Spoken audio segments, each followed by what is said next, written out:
আমাদের জমির ধানগুলো পাকতে শুরু করেছে। বেশ কিছুদিন যাবৎ বৈরী আবহাওয়ার এবং ঘন ঘন বৃষ্টি হওয়ার কারণে আমরা ধানগুলো কাটতে পারি নাই, কারণ আবহাওয়া একটু স্যাঁতসেঁতে এবং রোদ না হওয়ার কারণে আমরা ধানগুলো কাটতে পারি নাই। তাই আমাদের এদিকে শ্রমিকের মূল্য অনেক বেশি। আমাদের এই দিকে 5% জমি ধান কাটা মূলত 8 থেকে 900 টাকা। তাই আমরা আমাদের জমির ধানগুলো আমরা নিজেই কাটতেছি, কারণ শ্রমিকের চেয়ে ধানের মূল্য অনেক কম।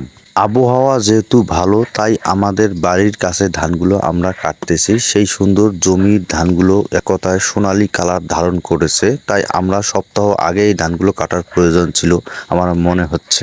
আমাদের এই জমিটা মূলত 5 সের। আমাদের এদিকে এটাকে সের বলে, বা শতাংশ অন্য জায়গায় বিঘা বা দোন বলে থাকে। তা আমাদের স্থানীয় ভাষায় এটাকে সের বলে। তো আমরা এই জমি ধানগুলো কাটার পর আমরা মেশিন দিয়ে মাড়াই করার জন্য আমরা প্রস্তুতি নেব ইনশাআল্লাহ। আমাদের ধান কাটা দেখে আমাদের বাড়ির কাছের এক ছোট ভাই রেদওয়ানুল ইসলাম হৃদয়, সে আমাদের কাজে একটু সাহায্য সহযোগিতা করতেছে। সে একটু ধান কাটার জন্য প্রস্তুতি নিচ্ছে। আমরা আমাদের পাওয়ার টলির ইঞ্জিন দিয়ে আমরা ধান মাড়াইয়ের জন্য একটা চেষ্টা করতেছি। আমাদের ছোট একটা শ্যালো ইঞ্জিন ছিল, সেটা মূলত নষ্ট হয়ে গিয়েছে, তাই আমরা সেটা বিক্রি করছি।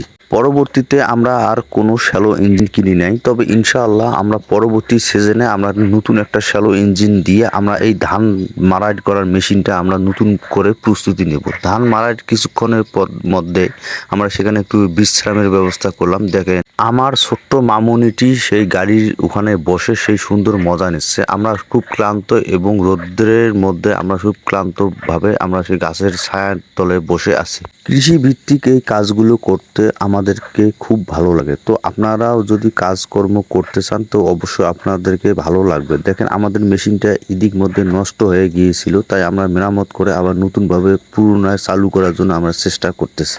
আমরা একসঙ্গে ধান মাড়াই করে ধানের আটিগুলো আমাদের রোদ্রে শুকানোর জন্য আমরা সেই ভটভটি গাড়িটাতে করে আমরা সেই রোডের মধ্যে নিয়ে যাব এবং পোয়াল আমাদের শুকানোর জন্য ব্যবস্থা করব ইনশাআল্লাহ।